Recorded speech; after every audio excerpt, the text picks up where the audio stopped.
अठारहवीं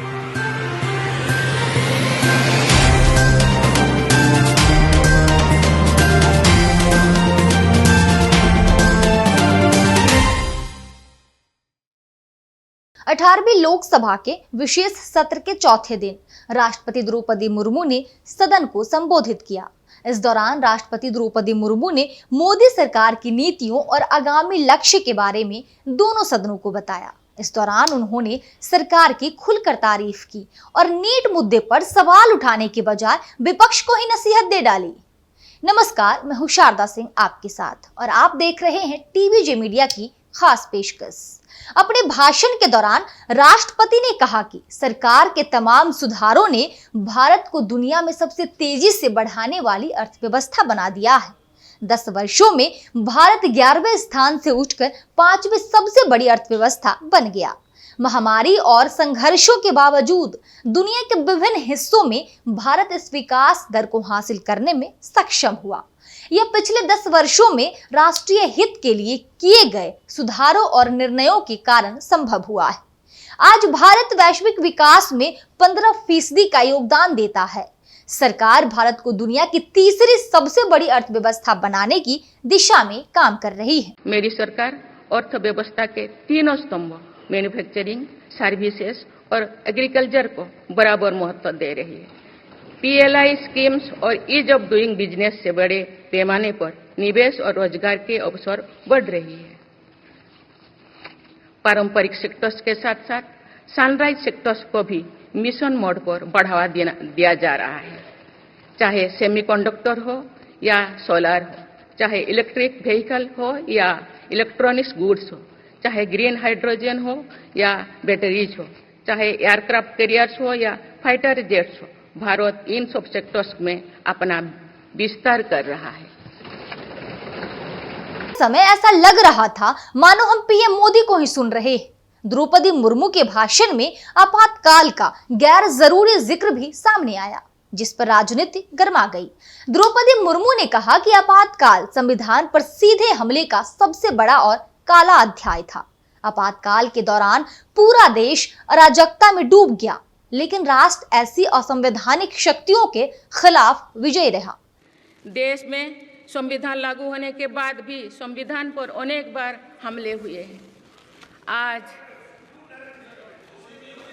27 जून है। 25 जून 1975 को लागू हुआ आपातकाल संविधान पर सीधे हमले का सबसे बड़ा और काला अध्याय था।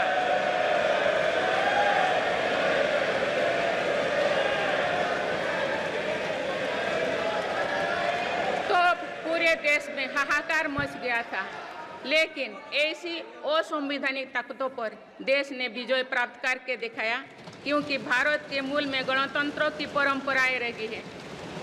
अभिभाषण के वक्त बोल भले ही राष्ट्रपति के थे, लेकिन उनके शब्द बीजेपी और पीएम मोदी के लग रहे थे। आप खुद ही सुनिए। मेरी सरकार ने 10 वर्षों से सेवा और सुशासन का जो मिशन जनाया है, ये उस पर मुहर है। ये जनादेश है कि भारत की विकसित बनाने का काम बिना रुके चलता रहे और भारत अपने लक्ष्यों की प्राप्ति करते रहे। माननीय सदस्यगण, 18वीं लोकसभा कई मायनों में एक ऐतिहासिक लोकसभा है। ये लोकसभा अमृतकाल के शुरुआती वर्षों में गठित हुई है। ये लोकसभा देश के संविधान को अपनाने के 75वें वर्षों की भी साक्षी बनेगी। मुझे विश्वास है कि इस लोकसभा में जन कल्याण के फसलों का नवीन अध्याय लिखा जाएगा। मेरी सरकार का मत है कि दुनिया भर में निवेशकों को आकर्षित करने के लिए राज्यों में स्वस्थ स्पर्धा हो। यही कॉम्पिटिटिव कोऑपरेटिव फेडरलिज्म की सच्ची स्पिरिट है। राज्यों के विकास से देश का विकास, इसी भावना के साथ हम आगे बढ़ते रहेंगे। इतना ही नहीं, राष्ट्रपति द्रौपदी मुर्मू ने पीएम मोदी की तारीफ में कसीदे पढ़ते हुए ये भी कहा कि देश में 6 दशक के बाद पूर्ण बहुमत वाली स्थिर सरकार बनी है। लोगों ने इस सरकार पर तीसरी बार भरोसा जताया है। लोग जानते हैं कि सिर्फ यही सरकार उनकी आकांक्षाओं को पूरा कर सकती है। 18वीं लोकसभा कई मायनों में ऐतिहासिक लोकसभा है। इस लोकसभा का गठन अमृतकाल के शुरुआती वर्षों में हुआ था। यह लोकसभा देश के संविधान को अपनाने के 56वें वर्ष की भी साक्षी बनेगी। आगामी सत्रों में ये सरकार अपने कार्यकाल का पहला बजट पेश करने जा रही है। ये बजट सरकार की दूरगामी नीतियों और भविष्य के विजन का प्रभावी दस्तावेज होगा। बड़े आर्थिक और सामाजिक फैसलों के साथ साथ इस बजट में कई ऐतिहासिक कदम भी देखने को मिलेंगे। आगामी सत्रों में मेरी सरकार अपने इस कार्यकाल का पहला बजट पेश करने जा रही है। ये बजट सरकार की दूरगामी नीतियों और फ्यूचरिस्टिक विजन का एक प्रभावी दस्तावेज होगा। इस बजट में बड़े आर्थिक और सामाजिक निर्णयों के साथ ही अनेक ऐतिहासिक कदम भी देखने को मिलेंगे। भारत के तेज विकास की जन आकांक्षाओं का पूरा करने के लिए रिफॉर्म्स की गति अब और तेज की जाएगी।